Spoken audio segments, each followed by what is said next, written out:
Alright, so we would क्या कह रहे थे? So he says that it will be independent. Number of goals scored are independent if they do not depend on how he is being going, or if he say that there is no hot streak or slumps. ज़ाहिर है अगर slump होगा ये बहुत hot में है गोल या saucer player, ज़ाहिर है फिर गोल्स आपस में रिलेटेड हो जाएंगे. ज़ाहिर है ये इन चीज़ों में तो आप किसी प्रैक्टिकल चीज़ पे डालते हैं तो आपको जस्टिफाई करना पड़ेगा जो भी आपकी काउंटिंग के बारे में. अगर आप इंडिपेंडेंस स्टेट करते हैं तो जस्टिफाई कर दें, अगर आप समझते हैं कि डिपेंडेंस है तो वो भी जस्टिफाई कर दें. In that way it can be checked. अच्छा, नाउ स्टेशनरी इंक्रीमेंट, एक हो गया इंडिपेंडेंट, दूसरे आ गए stationary increments. The distribution of the number of events that occur in any interval of time depend only on the length of the time interval.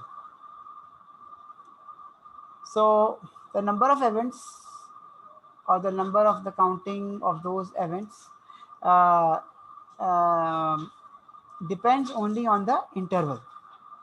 Then they will be called the stationary increments. So stationary processes का हमने पढ़ा हुआ भी था, जो सिर्फ time difference पे depend करते हैं, टाउ के ऊपर. That is why he has said they depend on the intervals.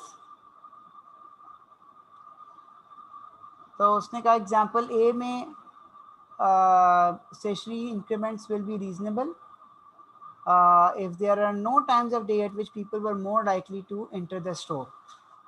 हाँ, अगर मतलब सबके लिए इक्वल बराबर है, सब ने एक ही टाइम पे आना है तो फिर तो सही है, बात सही है कि जी वो आपके स्टेशनरी होगा. जैसे जैसे आपका इंटरवल बढ़ता जाएगा आपकी काउंट्स जो हैं वो बढ़ते जाएंगे. मगर अगर आपके पास रश आवर है, जैसे आजकल हमारे शाम के टाइम होता है, जैसे या दोपहर के टाइम लॉकडाउन की वजह से बढ़ गए हैं, लोग ज़्यादा आते हैं 1 बजे के बाद, so in that case the stationery would not be justified. Sir आपकी आवाज़ कट रही है. ये कौन कह रहा है कट रही है? Roll number 27. 27. I hope now it is clear. मुझे तार थोड़ा सा हिल जाती.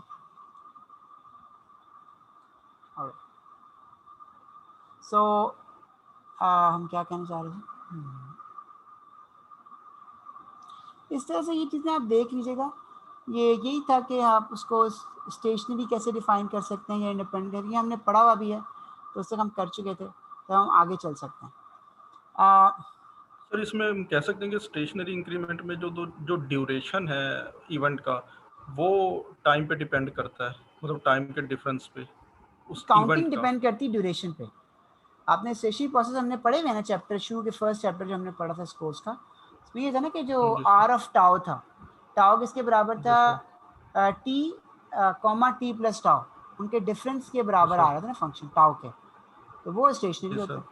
कि जो यानी कि मसलन अगर आज आपने 1 से लेकर 4 तक लिया, 3 घंटे का आपका डिफरेंस था, अगर आप यही 3 घंटे का डिफरेंस मतलब बाद में किसी दिन लेते हैं तो आपके पास सेम उसकी सेम उसकी डिस्ट्रीब्यूशन या सेम उसकी प्रॉपर्टीज़ आएंगी, तो उसे कहते हैं स्टेशनरी प्रोसेस.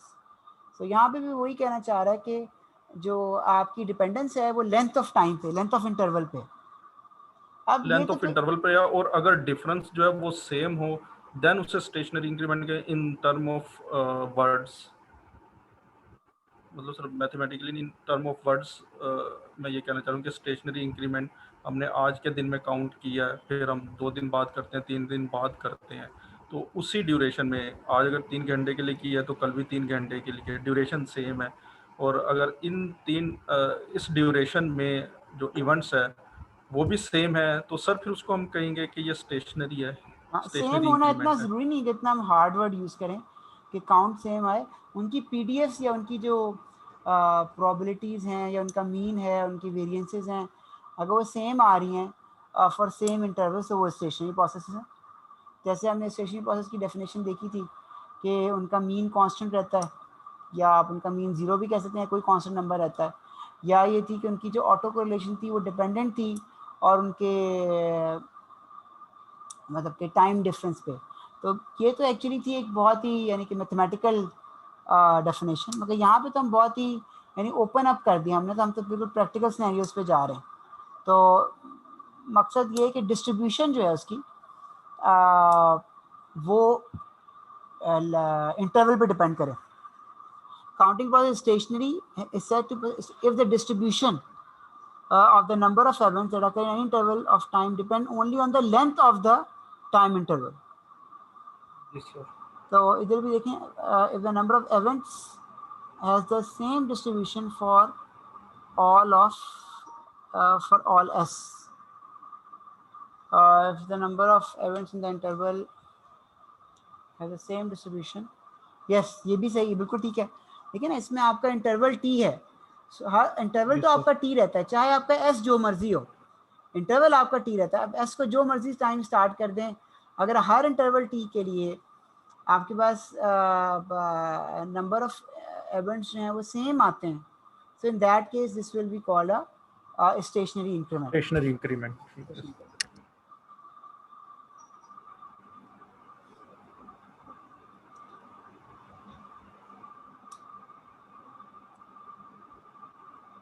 तो ये उसने बाकी तीन को भी डिफाइन किया, मगर वो हर वक्त नहीं ज़रूरी. ये तो उसने कंडीशंस डाली हैं साइंटिस्ट वाली या उस बंदे वाली, उस केस में है, वरना वो नहीं है. अब एक बंदा बूढ़ा हो गया, गोल करना, पहले वो खूब गोल करता था, अब उसने गोल करना छोड़ दिया, तो जाहिर है कि अब तो उसकी स्टेशनरी नहीं रहेगी. तो अगर आप 25 साल से निकालेंगे ज़्यादा गोल करेगा, अगर आप 40 साल के बाद निकालेंगे तो गोल बिल्कुल सिफर हो चुके होंगे. तो ये डिपेंड करेगा आप जिन कंडीशंस पे अपने प्रोसेस को डिफाइन करते हैं ना. अब काउंटिंग प्रोसेस हो गया. काउंटिंग प्रोसेस के अंदर क्या आता है, एक पॉइजन प्रोसेस है. अच्छा, पॉइजन प्रोसेस को अंडरस्टैंड करने के लिए हमें दो चीज़ों को समझना है. इसमें एफ फंक्शन है और ये है ओ एफ एच. तो फंक्शन को ओ एफ एच कब कहेंगे, जब वो फंक्शन जो हो वो डिवाइड बाय जो एच हो, जिस चीज़ का वो फंक्शन है, वो टेंड करे टूवर्ड्स जीरो. तो हमने इसकी एग्जांपल्स देखी थी. मसलन जैसे ये फंक्शन है वो एक्स स्क्वायर के बराबर है, ठीक है, और हम कहते हैं इसको प्रूफ करें आप. हमने कहा ठीक है, हम कहेंगे एफ ऑफ एक्स, तो एफ ऑफ एच कर लें इसको, F of H over H. फिर आपने कहा F of H is equal to H square over H, तो ये हो जाएगा एच और लिमिट ऑफ एच जीरो. तो हम कहेंगे हाँ जी बिल्कुल ये आपका ओ एफ एच है. इस तरह से ये वाला फंक्शन एक्स है, मगर यहाँ पे एच एच कट जाएगा, वन आ जाएगा, तो ये लिमिट करेंगे तो ये वन आएगा, this will not be O of H. इस तरह से आप बाकी फंक्शंस को भी देख सकते हैं. सर इट मीन इस फंक्शन का जीरो होना जरूरी है, जीरो होगा तो ये पॉइजन प्रोसेस होगा, अगर जीरो नहीं होगा तो ये मतलब कि पॉइजन प्रोसेस. मगर उसके लिए कि limit of the function divided by the value at the point where you are finding the function that has to tend towards zero when the value tend towards zero. मतलब ये definition true होगी तो big O of H हो, यानी small O of H होगा, वरना वो नहीं होगा. यानी actually small O of zero कहना चाह रहा है.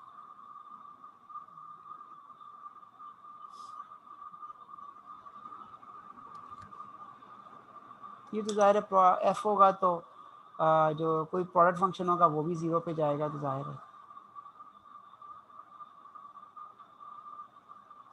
सर इसको रिप्रेजेंट ओ ऑफ एच से करते हैं सिंपल, ये मतलब पॉइजन प्रोसेस को. हाँ, ओ ऑफ एच का मतलब है ऑर्डर ऑफ. ऐसे तो और भी इसके हैं नोटेशन, अगर जो बुक ने किया वो कल. हाँ, ये ऑर्डर ऑफ एच कह लें कि order of H is a very very small number, ये 10 टुवर्ड्स जीरो कर रहा है. ये चीज़ मैंने लास्ट टाइम डिस्कस की थी काफ़ी डिटेल में, ठीक है, लेकिन इसको करने की जरूरत नहीं. आपने नोट उधर देख लीजिएगा, रिकॉर्डिंग है, अवेलेबल है.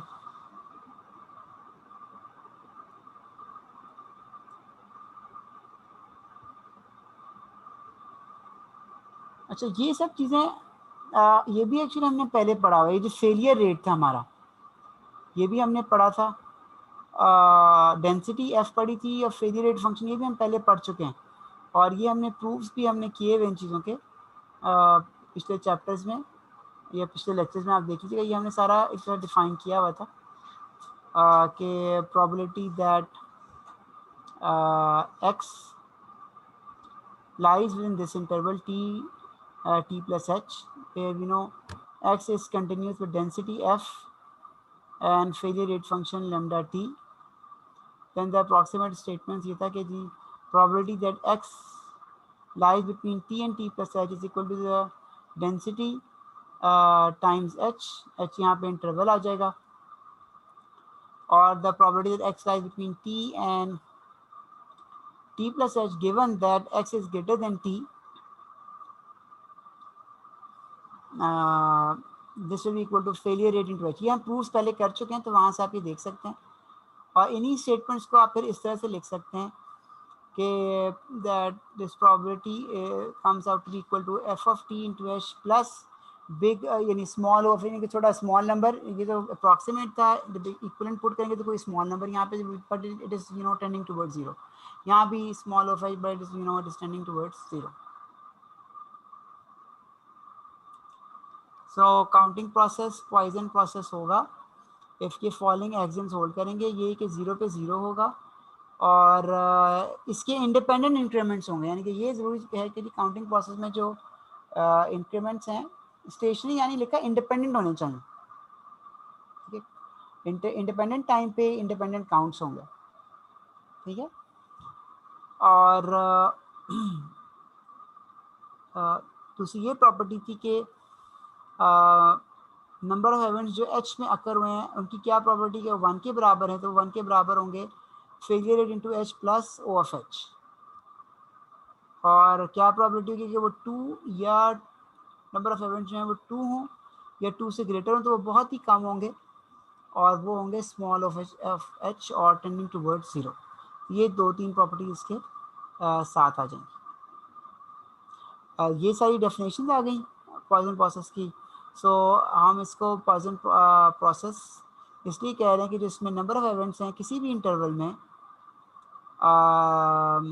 जो इंटरवल हमने लिया हुआ है, इंटरवल यहाँ पे तो वैसे एच एच था, यहाँ पे वो कह रहे चलें कि अगर लेंथ टी ले लें इंटरवल की, तो जो नंबर ऑफ इवेंट्स हैं वो हैं पॉइजॉन्स डिस्ट्रीब्यूटेड। अब देखें डिस्ट्रीब्यूशन यहाँ पे कौन सी आएगी, जैसे गॉसियन रैंडम प्रोसेस था, डिस्ट्रीब्यूशन गॉसियन रैंडम वेरिएबल की थी।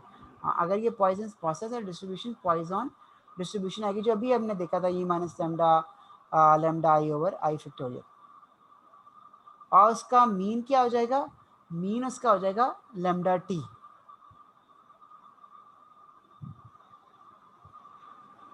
So number of events, count of the number of events होगा वो एक पॉइजन डिस्ट्रीब्यूशन बनाएगा लेंथ टाइम टी में, जिसका मीन जो है वो लेमडा टी के बराबर होगा।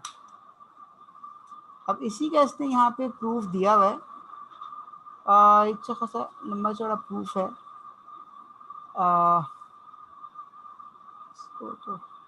इसको हम शॉर्ट कुछ कर देते हैं इसका, या क्या करें, इसको सारा कवर करें, चलो थोड़ा बहुत इसको कर लेते हैं। तो मैं कोशिश करता हूँ थोड़ा कंसाइज कर लूँ इसको, कि हमें एक्चुअली बस रिजल्ट तो हमें यही चाहिए था असल में, कि एक पॉइजन प्रोसेस जो है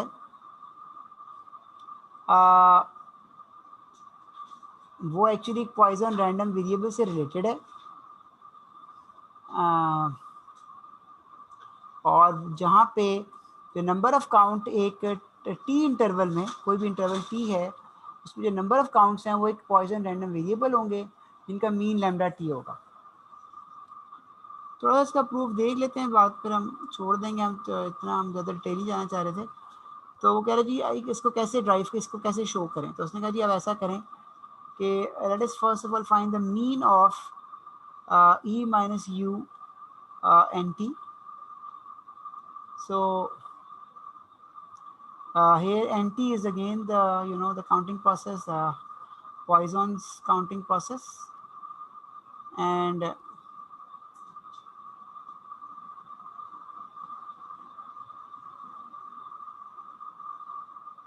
the Laplace transform of NT.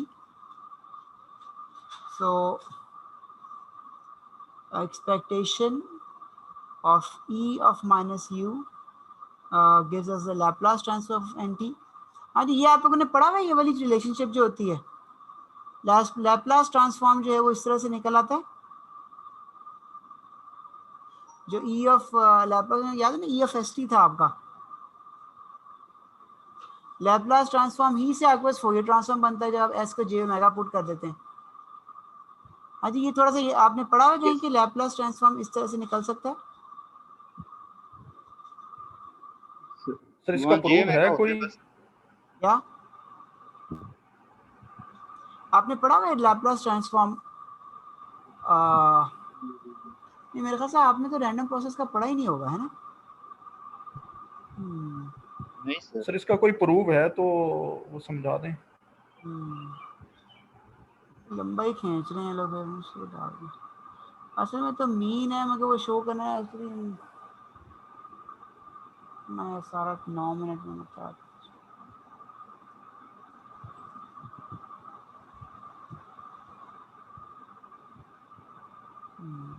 अच्छा, वैसे आपने अपने किसी कोर्स में जब आपने रैंडम वेरिएबल्स पढ़े थे, वहाँ आपने पढ़ा था कि रैंडम लैप्लास ट्रांसफॉर्म से किस तरह से आप डिस्ट्रीब्यूशन निकाल सकते हैं, या क्या आपको फ़ायदा देता है लैप्लास, ये कुछ थोड़ा बहुत पढ़ा हुआ आप लोगों ने? नहीं सर। अच्छा, फिर कैसे होगा?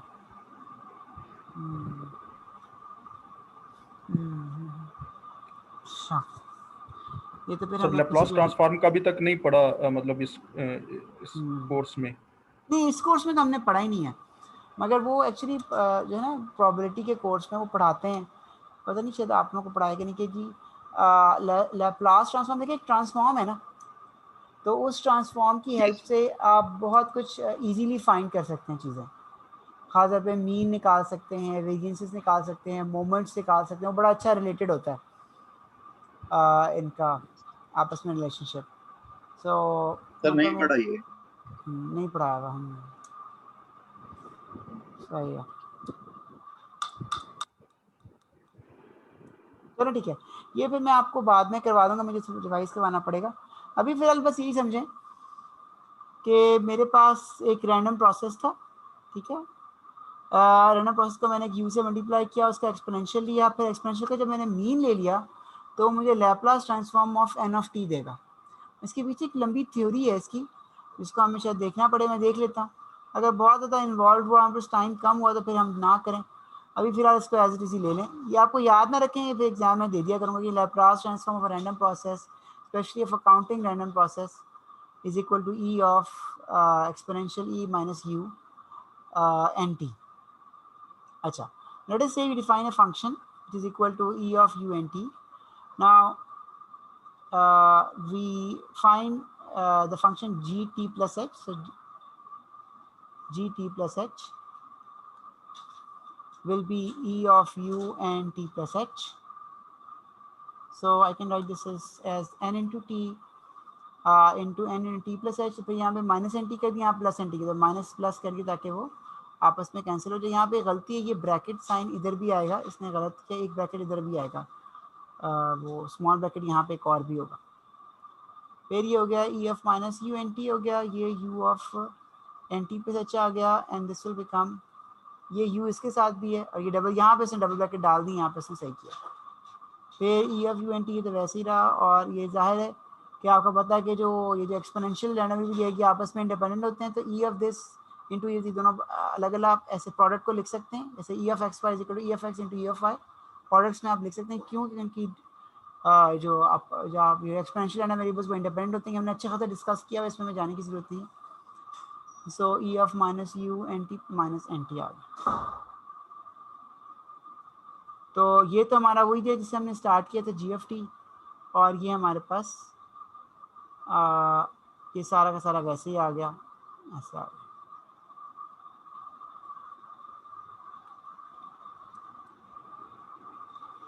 इसमें अब हम एक्सियम्स जो हमारे पास पॉइजन्स के हैं वो 3 और 4 एक्सियम्स, ये वाले एक्सियम्स हम लगा रहे हैं कि n t plus h minus n t is equal to 1, n t plus h n t minus n t minus is equal to 1, वो lambda h plus o h आ गया। देखें, lambda h plus o h आ गया। फिर आ गया n t plus h minus n t greater than और इक्वल टू 2, वो बराबर है ओ एच के। तो देख लें, यहाँ पे भी ओ एच था, वहाँ भी ओ एच आ गया। फिर ये सवाल है कि वो क्या होगा, ज़ीरो के लिए, ज़ाहिर है ज़ीरो के लिए होगा इन, अगर 1 और ग्रेटर देन 2 के लिए ये है, तो ज़ीरो के लिए क्या होगा, 1 माइनस दिस होल होगा। तो 1 माइनस अब बात मतलब ये तो वैसे आप कहेंगे जी एग्जैक्टली तो माइनस ओ एच और माइनस 2 ओ एच, मगर ओ एफ एच तो है ही ऑर्डर ऑफ एच, तो 2 एच का कोई फ़र्क नहीं पड़ता, वो आपके पास ओ एफ एच ही हो जाएगा। और प्लस माइनस से भी कोई फ़र्क नहीं पड़ता, कि जब आप उसको कह रहे हैं ओ एफ एच, का मतलब ये है कि very very small number tending towards a very very small number, and that small number could be on both sides of the zero. इसमें कोई माइनस प्लस का कोई इतना बड़ा गेम नहीं, आप इसको प्लस ओ एच लिख सकते हैं, माइनस ओ एच लिखने कोई फर्क नहीं पड़ता. It is already a very small number approaching towards zero on both the side from positive और नेगेटिव. अब उसने कहा कि इसको आप कंबाइन कर दें.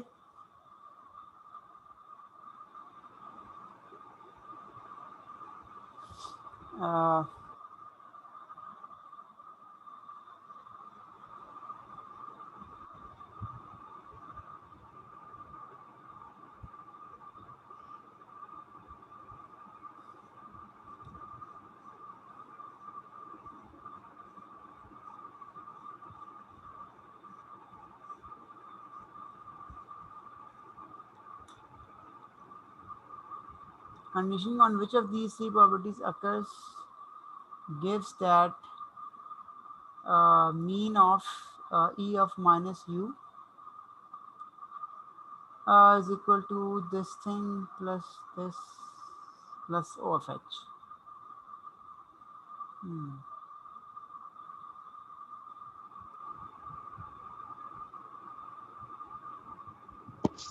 सर ये कल ना कर लें?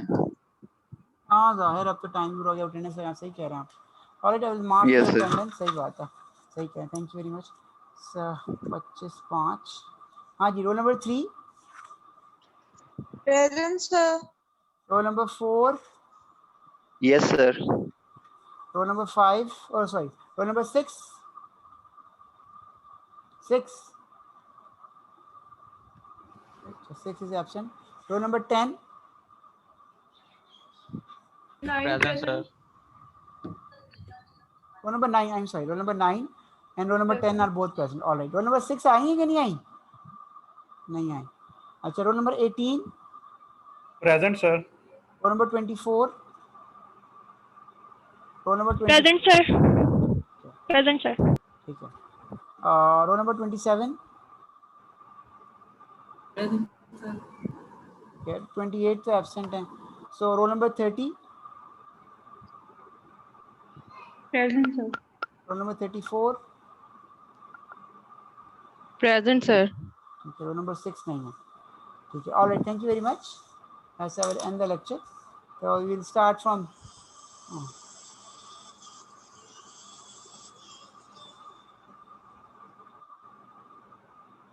All right.